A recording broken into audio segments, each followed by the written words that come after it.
अलैक्म जी dear students. उम्मीद है आप लोग सब खैरियत से होंगे। एमसीक्यू नंबर 1 देखिएगा। एमसीक्यू नंबर 1 है जी के if A is a square matrix of order 2 then के ए होल डिटर्मिनेंट के square A determinant C is correct option. If B एक मैट्रिक्स गिवन गिवन है देन को फैक्टर ऑफ 5, तो 5 वाली रो और कॉलम कैंसिल कर दें। और 5 किस प्लेस पे है, यानी -1 की पावर 5 सेकेंड रो और फर्स्ट कॉलम में है। तो 2 + 1 इंटू 1, तो ये इक्वल आ जाएगा -1 के। तो option B is correct option. If A and B are matrices then A B whole transpose is equal to B transpose A transpose. Option A square matrix A is a skew symmetric if A transpose is equal to -a। trivial solution of the homogeneous linear equation all zeros, option D is correct option. For non-trivial solution A determinant is equal to 0। Short question देखिएगा जी। Short question पहला है if A is equal to एक column matrix given है 1 1 plus iota और iota. तो आप पहले इसका कॉन्जुगेट निकाल लेंगे, यानी A का कॉन्जुगेट आपके पास आ जाएगा 1 1 माइनस आयोटा और minus iota.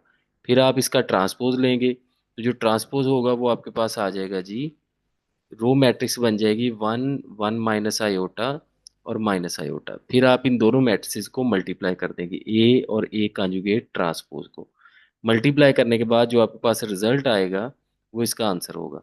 Without expansion show that, without expansion show करना है, यानी जीरो के इक्वल दो प्रॉपर्टीज हैं। एक तो कोई एक रो या कॉलम मैट जीरो हो जाए, और दूसरा कोई दो रोज या दो कॉलम्स आइडेंटिकल हो जाएं।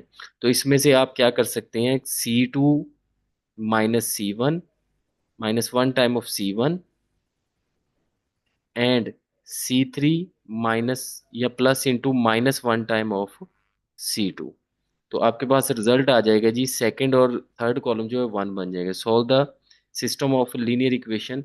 लीनियर इक्वेशन को सॉल्व करने का सिस्टम, आप इसको पहले मैट्रिसेस की फॉर्म में लिखेंगे और फिर मैट्रिसेस को इनवर्स मेथड से आप सॉल्व कर लेंगे। एक्स एंड वाई की वैल्यू कैलकुलेट करनी है, कॉरस्पॉन्डिंग एंट्रीज इक्वल होगी, यानी x + 3 इक्वल टू 2 आ जाएगा, तो यहाँ से x की वैल्यू आ जाएगी। और 3y - 4 2 के इक्वल आ जाएगा, यहाँ से y की वैल्यू आ जाएगी। ए और मैट्रिक्स गिवन है और ए स्केयर गिवन है, तो आप ए को ए से मल्टीप्लाई करके ए स्केयर बनाएंगे और फिर इन दोनों को कंपेयर कर लेंगे, ए स्केयर की वैल्यू को और दूसरा जो आपके पास मैट्रिक्स आएगा कंपेयर करेंगे, तो आपके पास ए और बी की वैल्यू आ जाएगी। एक मैट्रिक्स गिवन है, verify that A inverse is equal to I2। I2 का मतलब आइडेंटिटी मैट्रिक्स ऑफ ऑर्डर 2, यानी 1 0 0 और 1। आपने इसका इनवर्स निकालना है। इनवर्स फाइंड करने का फॉर्मूला है इनवर्स इज इक्वल टू वही वाला, adjoint of A over determinant of A. आप फार्मूला लगाएंगे, यहाँ पे आंसर आ जाएगा, उसको मल्टीप्लाई करेंगे तो आपके पास I2 का आंसर आ जाए। Show that A inverse inverse is equal to A. तो आपको पता है कि A inverse whole inverse is equal to A के इक्वल आपने ये प्रूफ करना है। तो आपने क्या करना है जी, यहाँ से ए नॉन सिंगुलर मैट्रिक्स है। सिंपल सा मेथड आप क्या करेंगे कि मैट्रिक्स को आपको पता है कि ये rule A inverse is equal to identity के इक्वल होता है। तो ए इज इक्वल टू दोनों साइडों को ए इनवर्स इनवर्स से मल्टीप्लाई कर दें, यानी आप क्या करें कि A is equal to A inverse whole inverse into I identity matrix. दोनों साइडों को ए इनवर्स पोस्ट मल्टीप्लिकेशन कर दिया, A is equal to A inverse inverse के इक्वल आ जाएगा। नेक्स्ट जी, ए एक मैट्रिक्स गिवन है, A minus A transpose is skew symmetric.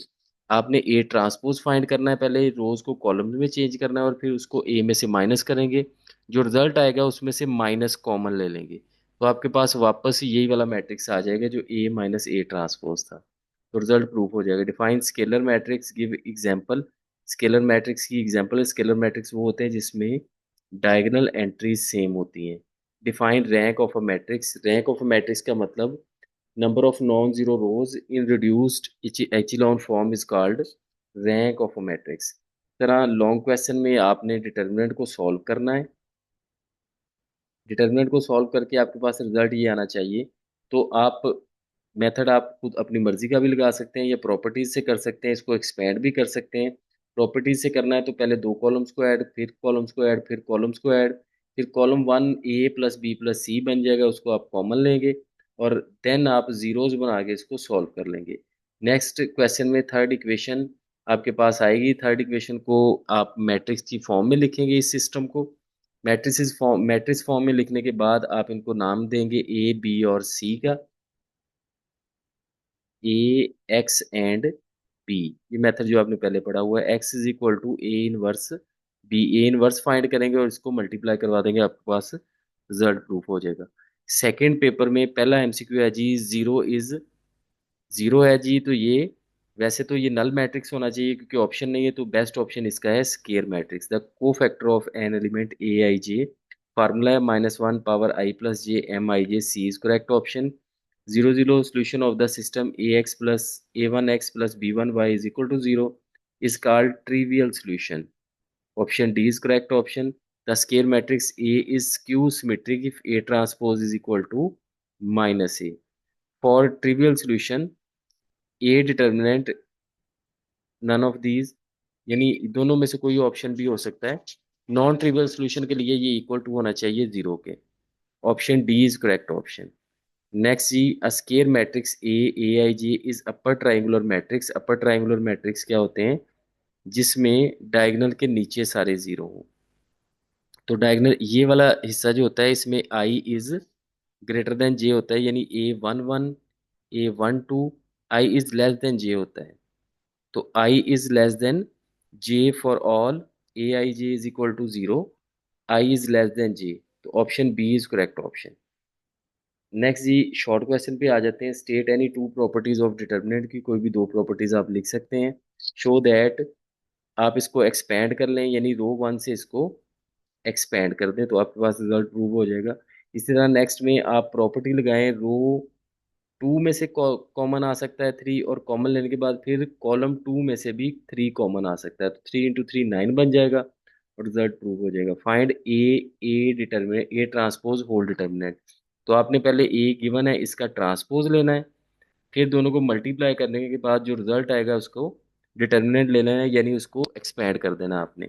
Show that A, A transpose, आपने एक मैट्रिक्स सपोज करना है, A one one, two by three matrix है ना, A one two, A one three, A two one, A two two, A two three. इसके बाद आपने क्या करना है कि इसका ट्रांसपोज ले लेना है, तो वो एक दो, यानी ये आ जाएगा थ्री बाई टू आ जाएगा। फिर इन दोनों को मल्टीप्लाई करेंगे तो आपके पास जो रिजल्ट प्रूव हो जाएगा वो सिमेट्रिक होगा। यानी इन सिमेट्रिक का मतलब होता है A transpose is equal to A. Next जी, show that B, A B whole inverse B inverse A inverse where A and B are non singular. तो राइट हैंड साइड आप लेके बी इनवर्स ए इनवर्स, इसको आप multiply करवा लें A B से। आप जब रिजल्ट प्रूफ करेंगे तो आपके पास एंड पे जाके आइडेंटिटी मैट्रिक्स आ जाएगा। तो इसका मतलब दोनों का मल्टीप्लाई करने से आइडेंटिटी मैट्रिक्स बना, तो दोनों एक दूसरे के इनवर्स हैं। So B inverse A inverse is equal to A B whole inverse, ये दोनों एक दूसरे के इनवर्स बन गए। नेक्स्ट जी, एक मैट्रिक्स ही बना है, show that A plus A transpose is symmetric, हम पहले डिस्कस कर चुके हैं, ये क्वेश्चन भी डिस्कस हो चुका है already. Solve the system of linear equation, इसको आपने मैट्रिसेस में की फॉर्म में लिखना है और मैट्रिक्स मेथड से इसको सॉल्व कर देना है। नेक्स्ट जी, लॉन्ग क्वेश्चन है, लॉन्ग क्वेश्चन नंबर वन है, ए ऑप्शन, ए वाला पार्ट जो है, इसमें पहले उसी तरह आप कॉलम्स को ऐड कर लेंगे, यानी C one plus one time of C two plus one time of C three plus one time of C four.